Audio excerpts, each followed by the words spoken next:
I hope some of you guys got to see Sonic the Hedgehog 2. It just came out recently. Not many of you guys know this, but I got to do storyboards for that movie. It was an awesome experience, and being at a screening filled with the fans of Sonic and the movie was an enjoyable evening. It's still surreal that I got to work on a franchise that is dear to my childhood.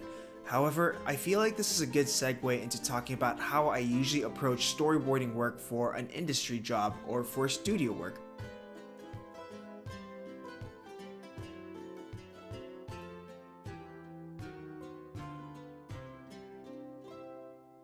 Hey guys, it's Taniko Pantua, and today I'd like to talk about my overall storyboarding process summarized. Now, I've worked mostly in feature film animation, but working on Sonic 2, there's a lot of similarities with the process of how I do my job. So today I'd like to talk about my overall process while showing a bit of Sonic 2 stuff. Now, I can't show everything, I can't show behind the scenes stuff, or story details that were not featured in the film. I will do my best to show what was featured in the film. Now, as for my storyboarding process, there's a lot of topics I do cover, like the launch, drawing for storyboarding, how I tackle storyboarding, and each of those are worth videos on its own. But today, I'm just going to give a brief summary of each of those processes and what I go through as a story artist in the industry. The first thing I want to talk about is the launch, and what it is basically is where the directors, the head of story, the producers, or whoever you're working for, this is where you're given the actual assignment. They tell you what your scene is, what it's about, and what the point is in that sequence. In storyboarding talk, this means that you're being launched on a story scene or a story sequence. And this could be any part of the movie. It could be the beginning, it could be the ending, or it could be somewhere in the middle. We'll even discuss references, so this could be references to existing media, just to sort of understand what kind of mood or tone or vibe we're all shooting for, and that we're all on the same page. This could also include character model sheets, character designs, some art that is used for the film. So because Sonic 2 is a live action movie, they did give me some references and pictures of the set, and some references for the staging, so marks where the characters should be standing at or where the actors would be standing within the set. Oh yeah, and I also forgot to mention that they do hand you the script to the sequence with character dialogue and all that. Also, based on my experience being in the animation industry, especially for feature films, sometimes you're launched onto assignments that are not a part of the movie or a part of the story. Sometimes it's just exploring gags or exploring beat and moments of the characters. But that's mostly a feature animation thing. Then for the next few days, or maybe for the full week, this is where I start thumbnailing my shots. And what is thumbnailing? So thumbnailing are just these bite-sized or small drawings of what the storyboard panels may look like in the most crude form. The drawings are super loose, they're not even that great, but it's just meant to show clarity in the staging, in the characters, and the shots I have in mind. If you want to work as a story artist in the animation or film or even the games industry, then I highly recommend you guys do more thumbnailing than you actually board. It's because of many things. You can explore different shots, different ways of storytelling, and you can also show a director or your head of story what you have in mind, and maybe they'll give ideas, or maybe they'll say, hey, this is not the direction that we're going for, let's dial it back a bit. And guess what? Less energy is wasted and there's no commitment yet. It's also going to make you think more about your shots, be more decisive about it, and kind of see a relationship in how these shots sort of cut within each other, and that they're motivated and that they have a flow. You won't know that until you actually see all your shots all together in, let's say, one slide or one sheet of paper. Sometimes I do my thumbnails right on the script itself, like it's like a film strip, and this is just so that I have an understanding of the timing of whenever the character says their line of dialogue, it hits a certain shot, and it's parallel to the actual written script. At this stage, you can see what visual imagery works, what doesn't, what shots work, what doesn't work, what beats work, what doesn't, and this is my personal opinion, but I think this is what the core fundamental element of boarding should be. I think beginning story artists tend to sort of over animate or over pose out their boards, where you'll get over 10 panels of a character just waving their hand, where it should just be like 1 or 2 drawings. And they don't really think about their shots, so thumbnailing actually makes you think about how these shots relate to each other. And imagine being told that you had to redo all of it because it just didn't fit with the director or the head of story's vision. I'll talk more about blocking in the future. Once my thumbnailing is done and once my director or my head of story approves it, then this is where I start translating them into actual board panels. So what I usually do in digital format, whether I'm boarding in Photoshop or Storyboard Pro, is that I take my panels, I select each panel, and I enlarge them in whatever software that I'm using for boarding. I leave out shots from thumbnails that did not work, and just put in the ones that are approved. And once you put them in order, you basically have a first pass of storyboarding. From here, you can just tidy it up a bit in your storyboarding program. And that part is just labor work at this point, because now I'm really just cleaning up the drawings and making sure it fits with the blocking that I initially had. Now, many of you guys might be asking, what programs do I use for storyboarding? Well, in feature animation, the choice is usually Photoshop. And I've worked at DreamWorks, I've worked at Netflix, I've worked at smaller studios, and almost all the feature productions I've worked on always used Photoshop along with flicks. In most TV productions, and the standard for storyboarding is Storyboard Pro. But other people use different programs. Some people use Blender's Grease Pencil, some people use TVPAINT, some people use Adobe Animate, and that was the case with Sonic 2. They were really fortunate enough to let us work in whatever software we were comfortable with, as long as we were just able to submit image panels of our storyboards. And sometimes they'll request that they have access to the work file or the project file of your storyboards with whatever software that you used. But again, it's really up to the production and how they decide how they want to work. Now, when it comes to drawing for storyboarding or the drawing style for storyboarding, I have a lot to talk about, but for this case, I'm really just going to summarize my thoughts based on my experience as well as my experience with Sonic 2. So when I worked on How to Train Your Dragon 3 or Dragon's 3, they definitely had a preference of how they wanted the characters to be drawn. So I was told that the director, Dean, really registered well with Bolin Bushiba's boards. And this was before I was even considered a storyboarding role on Dragon's 3. So I did a little test for myself, and I actually studied Bolin Bushiba's drawing styles. I tried to emulate it, I tried to understand it. I even drew the characters in his style, so I would one day be considered a storyboarding role for the Dragon's 3 movie. And it happened. And some productions do have a preference. When it came to Sonic 2, however, I don't recall that they did have a preference of how they wanted characters to be drawn. I think it was more so that it was clear and it was recognizable. So when I drew, my shorthand or my drawing style for Sonic and Tails, I came up with a drawing style for storyboarding that was fast for me to draw, and I could do very clear acting with it. While they did give me reference and designs of what the characters actually look like in the film, they weren't super strict about keeping things on model. And in fact, with storyboarding, you shouldn't worry too much about keeping things on model, more like keeping things in proportion just for staging reasons. Now, I will also say that my drawing sensibilities do sort of change depending on the genre and the tone of the project. So Sonic 2 is a fun, lighthearted movie for kids, and even the live action actors do act in a very cartoony way.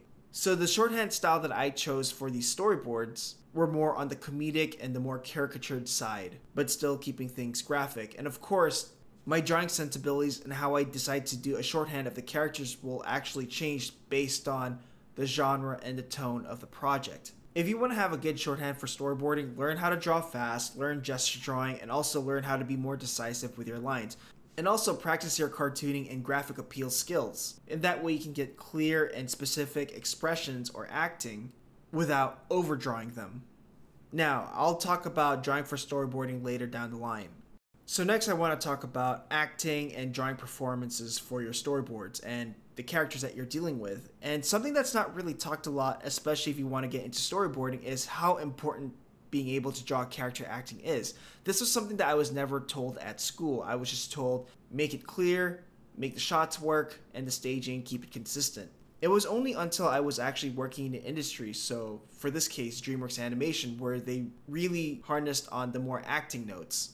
And this is where 2D character animators or character animators in general have an advantage of, because they can understand the nuances of posing out their characters and really nail that specific acting when they put it down, and making sure those drawings are really clear and specific when you first see them. Now, my first approach is that I don't try to overboard. I even still try to keep things economic, and even when I have to overpose my boards or even when I have to overpose the character acting, I don't really redraw the whole drawing like I would in 2D animation. I would sometimes just use a lasso tool, select parts of a character, and basically just redraw small parts of those characters, or even use a transform and distort tool just to sort of give an illusion that their face is turning, or even changing the eye expressions or maybe changing a limb adds a lot to the character performance already. Now again, based on whatever the movie is, the genre, the tone, this will also affect the way I would approach my performances when I do draw them. So for example, Sonic 2 is a lighthearted production, it's funny, it's for children, so I would draw the performance as more playful and more pushed. Whereas if I was working on a more serious production that was maybe a lot more nuanced, a lot more subtle, maybe it's dramatic, I would keep it more subdued, but I would still push a lot of the very subtle stuff like the acting on the eyes, but everything else like the gesture and the overall pose is a lot more nuanced. It's a bit more grounded to something that's a bit more realistic, and that was my experience with Dragon Street and another adult animation production that I was a part of, which hopefully one day I'll be able to share some of those. Next, there's the cleanup stage, and this is where if your drawings are a bit too loose or a bit too crude or rough, maybe it's a bit too messy, then there's the whole cleanup pass. You could honestly just do this on another layer where you have your rough drawings on the bottom, you turn down the opacity of that, and then just draw really clean lines on top of it. But even when I do clean up myself, I keep things really loose still. I don't try to keep things highly solid and highly tight. I try to keep it loose because I think there's still a lot of charm in the loose drawings when it does come to boarding. I also try to keep it loose because I think sometimes if the drawing is a bit too detailed or there's just so much information, you kind of lose the important part of the board itself. Remember, I want to be able to read these panels across the room, so when I first see the panel on the first second, I instantly know what that character is feeling and what the shot is. Sometimes with too much detail, you kind of have to squint about how that character is feeling or what's going on. Sometimes the stage is just merely adding tones or solid colors behind your character's art. So for me nowadays, I hardly clean up my drawings. I usually make my pass, the final pass for the boards. I just erase some bits just to clarify things a bit. But like I said, cleanup is also just adding tone. So for this case, my drawings of Sonic and Tails, they're very rough, they're very loose, but I solidify them with a solid color. So Sonic is blue, Tails is yellow, it can read instantly, and just by adding that solid color just kind of, finalizes the image of that panel. Also, when I'm working on a production, I tend to listen to music or podcasts that's sort of related to the project. This helps me get into the mood and the flow.